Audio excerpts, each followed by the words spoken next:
ಕರ್ನಾಟಕ ರಾಜ್ಯದ ಮಹಿಳೆಯರನ್ನ ನಾನು ಪ್ರತಿನಿಧಿಸ್ತೀನಿ. ಒಬ್ಬ ಮಹಿಳಾ ಮಂತ್ರಿಯಾಗಿದ್ದೀನಿ. ಯಾವುದೇ ವಿಚಾರವನ್ನ ಮಾತನಾಡಬೇಕಾದ್ರೆ ನಾಲ್ಗೆ ಮೇಲೆ ಹಿಡ್ತಾ ಇರಬೇಕು. ಮಾತನಾಡೋದು ಅಂತಂದ್ರೆ ಈ ರೀತಿ ಅಲ್ಲ. ದೇಶದ ಸಂಸ್ಕೃತಿ. ಮಾತು ತೆಗೆದ್ರೆ ಮಾತನಾಡಿದ್ರೆ ಹಿಂದುತ್ವದ ಬಗ್ಗೆ ಮಾತನಾಡ್ತಾರೆ, ಹೇಳಿದ್ರೆ ರಾಮನ ಬಗ್ಗೆ ಮಾತನಾಡ್ತಾರೆ. ಇದನ್ನ ಇವ್ರಿಗೆ ಕಳಿಸಿದ್ದು ಇದೇನಾ ಬಿಜೆಪಿಯವರ ಹಿಡನ್ ಅಜೆಂಡಾ? ಇವತ್ತು ಯಾರಿಗೆ ಮಾತಾಡಿದ್ದಾರೆ ಅವರು? ಆ ವೇದಿಕೆ ಮೇಲೆ ಯಾರ್ಯಾರಿದ್ರು? ಯಾಕೆ ಅವ್ರನ್ನ ತಡಿಲಿಲ್ಲ?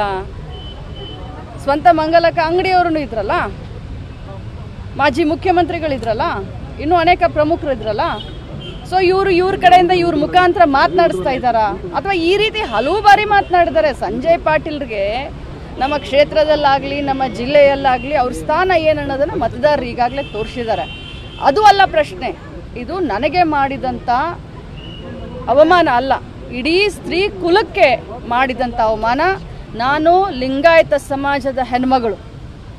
ಇವತ್ತು ನನ್ನ ಲಿಂಗಾಯತ ಸಮಾಜಕ್ಕೆ ಮಾಡಿದಂಥ ಒಂದು ಅವಮರ್ಯಾದೆ ಈ ಸಂಜಯ್ ಪಾಟೀಲ್ರು ಮತ್ತು ಬಿಜೆಪಿಯವರು ಅಂತ ಹೇಳಿ ಇಡೀ ಮಹಿಳಾ ಕುಲ ಚೀತು ಅಂತ ಇದೆ. ರಾಜ್ಯದ ಎಲ್ಲ ಮಹಿಳೆಯರಿಗೆ ನಾನು ಕರೆ ಕೊಡ್ತೀನಿ, ಅವ್ರಿಗೆ ಧಿಕ್ಕರಿಸಿ ಅಂತ ಹೇಳಿ ನಾನು ಕರೆ ಕೊಡ್ತೀನಿ. ನೋಡಿ, ಅವರ ವರ್ತನೆ, ಅವರ ಸಂಸ್ಕೃತಿ ಒಂದೊಂದಾಗಿ ಜನರ ಎದುರುಗಡೆ ಹೋಗ್ತಾ ಇದೆ.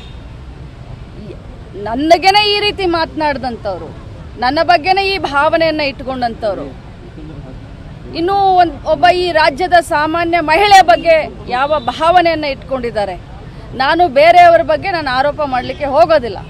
ಇಡೀ ಬೆಳಗಾವಿ ಜಿಲ್ಲೆಯವ್ರಿಗೆ ಗೊತ್ತಿದೆ ಸಂಜಯ್ ಪಾಟೀಲ್ ಅವರು ಏನು ಅಂತ ಹೇಳಿ. ನಾನು ಅದನ್ನು ಕೆಣಕೋಕೆ ಹೋಗೋದಿಲ್ಲ.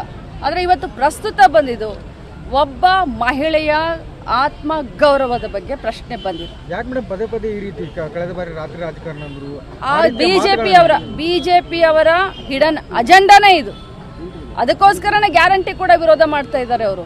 ಬಿಜೆಪಿಯವರು ಮಹಿಳೆಯರ ಸಬಲೀಕರಣದ ವಿರೋಧಿಗಳು, ಮಹಿಳಾ ಅಭಿವೃದ್ಧಿಯ ವಿರೋಧಿಗಳು. ಬಾಯಿ ಸುಮ್ಮನೆ ಮಾತಾಡೋದು ರಾಮನ ಹೆಸರನ್ನ ತೆಗೆದುಕೊಂಡು. ಇವತ್ತು ರಾಮರಾಜ್ಯದ ಪರಿಕಲ್ಪನೆ ಇಲ್ಲ ಅವರಿಗೆ. ಮಹಿಳೆಯರ ತೇಜೋವಧೆ ಮಾಡೋದೇ ಅವರ ಹಿಡನ್ ಅಜೆಂಡಾ.